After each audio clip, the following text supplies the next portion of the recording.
할렐루야. 네, 할렐루야. 네, 원래 이렇게 공휴일이면은 저희가 이 새벽 예배를 가정 예배로 가름하곤 했었죠. 근데 이번에 성탄절을 공휴일이라고 인식을 못하고 네, 근무일인가요? 그럼 성탄절 성탄절만 생각하다 보니까 새벽 예배를 생각하지 못하고 이게 진행하게 되었는데, 아 이게 오늘 누가 나오실까 되게 궁금했었거든요. 존경합니다. 감사합니다. 이 새벽에도 여러분, 오늘 함께 읽으신 이 113편이요, 113편부터 이제 150편까지 크게 한 덩이로 묶인 것 같습니다. 크게 한 덩이로 묶인 게 무엇이냐? 바로 113편부터 시작해서 150편까지 이 찬양이라는 주제, 할렐루야, 이 찬양이라는 큰 주제를 가지고 있다라고 할 수 있고요. 특히 113편에서 118편까지는 이 유월절을 기념하여 부른 노래입니다. 그래서 유월절 찬양시 또는 이집트 찬양시, 그러니까 이집트 출애굽 당시에 애굽 이집트 찬양시로 불립니다. 이 113편은 이 묶음에 있어서 가장 초반에, 가장 처음에 나오는데요. 오늘 이 시는 할렐루야로 시작해서 할렐루야로 마무리하죠. 시는 왜 찬양하고 찬양하는데 뭐 때문에, 어떤 내용 때문에 찬양할까요? 한번 같이 보도록 하겠습니다. 오늘 본문 1절은 이렇게 적고 있습니다. 할렐루야, 여호와의 종들아 찬양하라. 여호와 이름을 찬양하라. 이제부터 영원까지 여호와 이름을 찬송할지로다. 해 돋는 데에서부터 해 지는 데까지. 이것은 이 온 땅을 말하는 것이죠. 온 땅을 말하는 것입니다. 모든 나라들, 열방을 말합니다. 해 돋는 데서 해 지는 데까지 여호와 이름이 찬양을 받으시리로다. 자, 이 하나님, 시간적으로는 이제부터 영원까지 하나님의 이름을 찬양하고요, 공간적으로는 해가 뜨는 데서 지는 데까지 찬양하고, 이 시간과 공간이 하나님을 찬양하는 것으로 가득 채우겠다, 가득 채워라 라는 것입니다. 이 찬양에 대한 아주 큰 열정이 드러나는 대목입니다. 4절에 여호와는 모든 나라보다 높으시며 그의 영광은 하늘보다 높으시도다. 여호와 우리 하나님과 같은 이가 누구리요? 자, 이제 하나님께서 얼마나 높으신 분이신지에 대해서 강조를 하면서 우리 하나님이 높이 계신 분이시고 지극히 거룩하신 분이시고 높이 계신 우리 하나님을 찬양을 합니다. 자, 그런데 이 높이 계신 하나님이 높은 곳에만 앉아 계시거나 높은 곳에 갇혀 있는 신이 아니라 5절 높은 곳에 앉으셨으나 6절 스스로 낮추사 천지를 살피시고. 자, 여러분, 오늘 특별히 성탄이죠. 하나님께서 스스로 낮추사 천지를 살피시는데, 첫째는 하나님께서 그 눈을 들어서 우리를 향하여서 쭉 보시는 거죠. 시편 11편 4절의 경우 여호와께서는 그의 성전에 계시고 여호와의 보좌는 하늘에 있으며 그의 눈이 인생을 통촉하시고 그의 안목이 그들을 감찰하시도다. 네, 시편 138편 6절은 여호와께서는 높이 계셔도 낮은 자를 굽어 살피시며 멀리서도 교만한 자를 아심이니이다. 여러분, 하나님께서는 높은 곳에 앉으셨지만 스스로 낮추셔서 천지를 살피신다. 이 말은 하나님이 높이 계시는데도 불구하고 천지를 살피시고자 몸을 기울이시는 듯한 느낌, 그런 인상을 받게 됩니다. 자, 이 말은 하나님은 천지에 관심이 있다는 거예요. 하나님께서는 이 인생들을 살피시고 인생들을 바라보신다라고 볼 수 있겠죠. 특별히 이 스스로 낮추사 천지를 살피신다라고 할 때 하나님께서 스스로 낮추셔서 하나님의 눈이 쭉 그 인생들을 바라볼 때 누가 자기 하나님을 전심으로 향하는 자, 전심으로 찾는 자가 누구인지를 하나님께서 쭉 보시는데요. 하나님께서 그것들을 하나님께서 인생들을 보시는 데 있어서 이걸 더 정확히 아주 밀도 있게 보시고자, 뭐 그렇게 못 보셔서 그런 건 아니지만 깊이 있게 공감하시려고 하나님께서 택하신 방법이 있죠. 그것이 바로 이 성탄입니다. 성탄, 성육신이죠. 성육신 사건입니다. 하나님께서 그 영광을 아예 두시고 스스로 낮추시는 정도가 어느 정도냐? 자신의 영광, 빌립보서 2장에 따르면 자신의 영광, 그 영광의 본체, 이 본체를 내려놓으시고 이 땅 가운데 임하셔서 스스로 낮추셔서 천지 중에서 거하시는 하나님이 인간이 되신 이 사건도 있었습니다. 오늘 성탄이 사실 그러한 사건이죠. 가장 대표적인. 자, 근데 하나님이 또 천지를 살피시는 것으로 끝나지 않습니다. 이 살펴보고 이 잘하네, 못하네, 좋네, 나쁘네 판단하시는 것으로 끝나는 것이 아닙니다. 우리 7절 보시면 같이 7절, 우리 8절 한번 같이 읽겠습니다. 시작. 가난한 자를 먼지 더미에서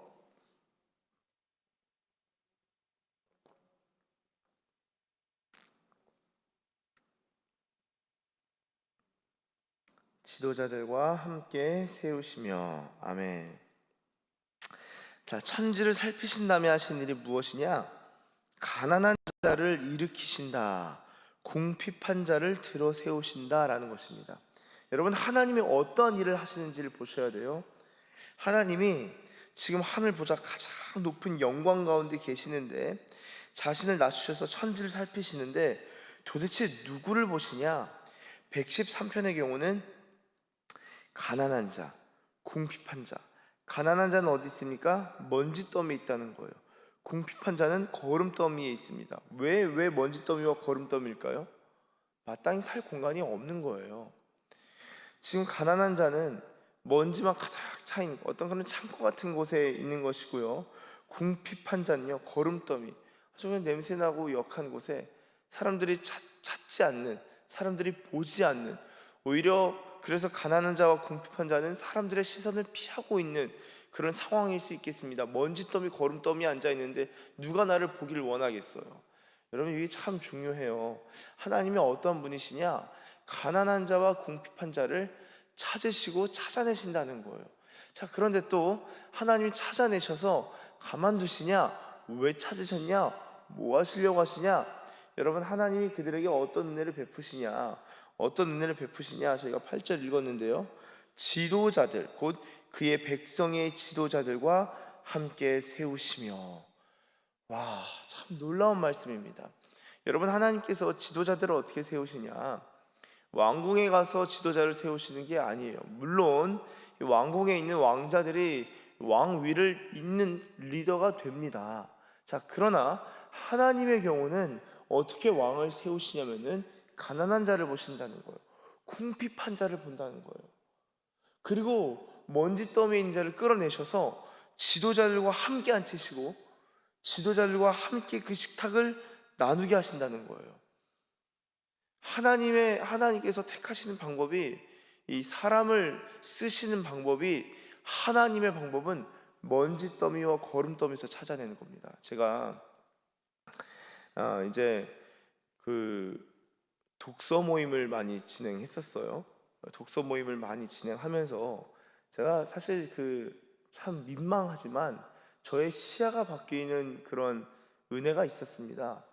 여러 종류의 다양한 그룹들과 독서 모임을 하고, 때로는 필요한 경우에 멘토링을 하고, 필요한 경우에 뭐 단어를 좀 쓰긴 그렇지만 이렇게 코칭 비스무리하게 하고 하면서 깨달은 게 무엇이냐? 저는 이전에 하나님 나한테 복을 주셔서 내 주변에는 뛰어난 사람들이 많이 붙으면 좋겠다. 그래서 막 그런 것도 기도하고 그들과 친해지길 원하고 그랬었어요. 뭐 예를 들어 신학교 다닐 때도 많이 배웠습니다. 기도를 많이 한다. 그럼 가서 제가 먼저 막 말을 걸고 막 인사도 해보고, 이 사람 참 뛰어나다. 신학교에 아주 머리가 비상한 사람들이 들어오는 경우들이 있습니다. 그래서 같은 반 형님이 MIT 공대로 나오셨어요. 기계공학.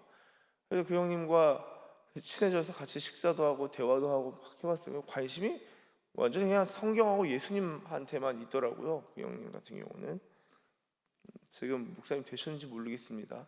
약간 너무 공부를 많이 해서 그런지 약간 정신이 굉장히 힘든 분이셨어요.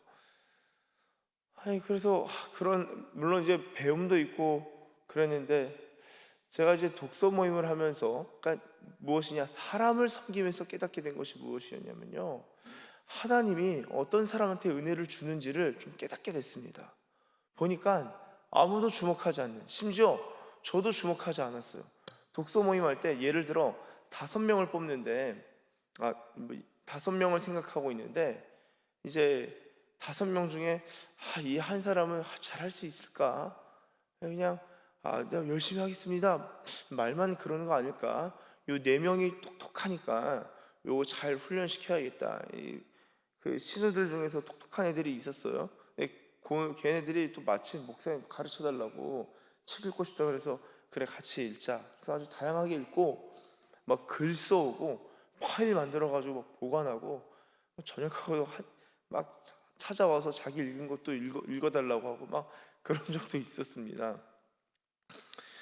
그래서 네 명 얘는 여기는 전혀 이게 공부랑은 좀 거리가 멀어 보이는 친구여서 좀 그냥 그냥 못하더라도 너무 뭐라고 나무라진 말아야겠다. 그냥 오는 것만 해도 기특하겠다 싶었는데 막상 딱 시작하면요 가장 다 열심히 하는데 제가 포커스를 이쪽으로 맞췄는데 포커스가 이쪽으로 옮겨가는 거예요. 다른 그 한 명 제가 관심을 두지 않았던 왜냐면은 그 열의와 열정 제일 열심히 했어요. 제일 열심히 하고 지금도 연락을 주고 받죠. 때 되면은 그 장문의 카톡을 목사님 그러면서 쭉 보내기도 하고 본인 좋은 소식 목사님 이번엔 자격증 합격했습니다. 소식도 보내주고 아주 참 감사한 그런 만남인데요.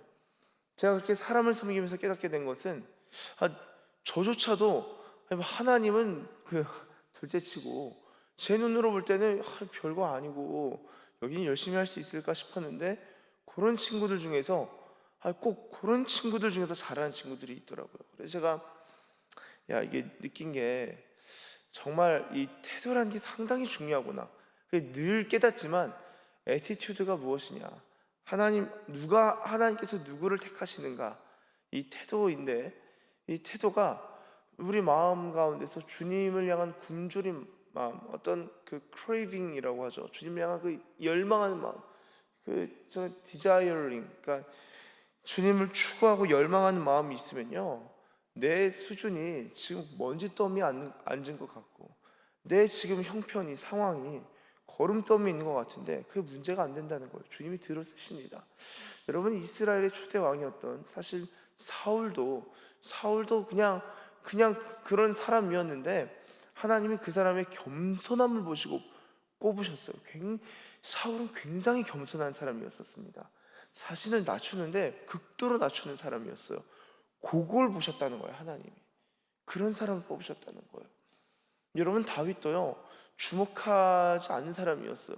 사람들이 주목하지 않는 사람인데 하나님이 다윗을 뽑으시고 꼽습니다. 여러분 베드로는 어때요? 베드로 그냥 어부잖아요. 어부 누가 그한테 관심을 갖겠어요. 근데 예수님께서 완전한 지혜를 가지신 예수님께서 한참 기도하신 후에 제자를 삼아 딱 가신 후에 너 나를 따르라 하니까 그물을 버려두고 따르잖아요. 베드로가 누가 주님을 따르고 누가 이 지도자들과 먹게 되는가? 이 가난한 궁핍한 자 그러나 주님이 찾아내시는 자. 여러분 우리 상황이 어떠한 거 정말 힘들죠. 거름더미에 앉아있으면 힘들겠지만 먼지더미에 앉아있으면 힘들겠지만 우리가 먼지더미에 앉아있을지라도 소망을 품을 수 있는 이유는 소망이 하나님께서 우리를 찾아내신다라는 것입니다. 하나님께서 우리를 찾아내시고 우리로 하여금 그 먼지와 거름더미의 그 냄새와 악취를 씻어내시고 지도자들 앞에 세우시고 지도자들과 함께 그 복을 이어받게 하신다라는 것입니다. 여러분 이것이 하나님이 사람을 선택하고 사람을 세우시는 하나님의 방법인데요. 이어지는 9절 보시면 또 임신하지 못하던 여자를 집에 살게 하사 자녀들을 즐겁게 하는 어머니가 되게 하시는도다. 할렐루야 하고 오늘 말씀이 마무리되는 것을 볼 수 있습니다. 여러분, 이 잉태함이라는 것은 생명의 일이죠. 생명을 갖지 못했던 이 여인에게 하나님께서 생명을 주신다라는 것입니다. 자, 그리고 할렐루야라는 것을 오늘 마무리하는 것을 볼 수 있는데요. 할렐루야로 시작해서 할렐루야로 마치는 것, 그 사이에 하나님을 찬양하는 이유와 내용, 가장 핵심적인 것은 높으신 하나님의 그 높음과 영광을 찬양하는 것. 그러나 그것만 찬양하는 것이 아니라 높으신 하나님께서 스스로 낮추사 천지를 살피시고 가난한 자와 또한 비천한 자와 애통한 자와 심령이 가난한 자, 궁핍한 자를 하나님께서 찾아내셔서 그들을 들어 세우신다는, 또한 그들을 존귀케 하신다는 하나님의 어떤 긍휼히 여기심, 그리고 또한 그 긍휼이 임신하지 못하고 그 마음이 어려워하는 생명을 갖지 못한 여인에게 생명까지 주시는 이러한 일들로 말미암아 찬양하는 것을 볼 수 있습니다. 사랑하는 우리 서산이시교회 가족 여러분, 우리가 이 새벽에 우리가 왜 주님 앞에 나왔습니까? 여러 이유가 있지만 여러분, 이 말씀을 마치고 새벽 기도를 시작하실 때 우리의 마음을 확 낮추는 거예요. 낮추면서도 확 들어 올리는 겁니다. 이게 주님 안에서 두 가지가 동시에 일어나야 돼요. 주님, 나는 아무것도 아닙니다. 그래서 기도함으로 주님을 의지합니다. 주님만 신뢰합니다. 주님께서 낮추셨던 것처럼 저도 낮춥니다. 저는 가난합니다. 주님, 저는 궁핍합니다. 나는 주님을 너무 사모함으로 내 마음이 너무나 가난해졌습니다. 주님, 내 형편 아시죠? 내 상황 아시죠? 제가 지금 어려운 상황 가운데 있습니다. 때로는 먼지더미에 앉은 것 같습니다. 그러나 주님, 나를 세우사 지도자들과 함께 하시는 하나님을 찬양합니다. 말씀을 붙들고 기도할 때 이 말씀이 활자로 머문 것이 아니라 이 말씀이 우리 삶에 응답되고 하나님이 우리를 존귀케 하시는 것을 우리의 삶을 통하여 말씀을 경험하는 간증의 은혜가 충만케 되시기를 예수님의 이름으로 축원합니다. 기도하겠습니다. 하나님 아버지, 감사합니다. 주님, 이 말씀이 하나님 우리 삶에 있는 그대로, 말씀 그대로, 문자 그대로 우리 삶 가운데 임하기를 원합니다. 특별히 하나님을 향한 갈망함이 있는 주의 백성들 가운데 이 심령의 가난함과 주님을 향한 그 굶주린 마음, 주님을 사모하는 그 궁핍한 마음, 주님, 그러한 마음을 우리 가운데 더 풍성하게 부어주셔서 주님, 우리가 거름더미에 때론 앉아 있을지라도, 먼지더미에 속해 있을지라도 우리를 건져내셔서 우리로 하여금 존귀케 하시는 하나님의 손길을 경험하는 주의 백성들 다 되게 하여 주시옵소서. 주님, 언제나 할렐루야입니다. 오늘도 할렐루야입니다. 이 성탄절의 마무리도 할렐루야로 주님을 높여드리겠습니다. 그러한 은혜를 주심에 감사드리며 예수님의 이름으로 기도드립니다. 아멘.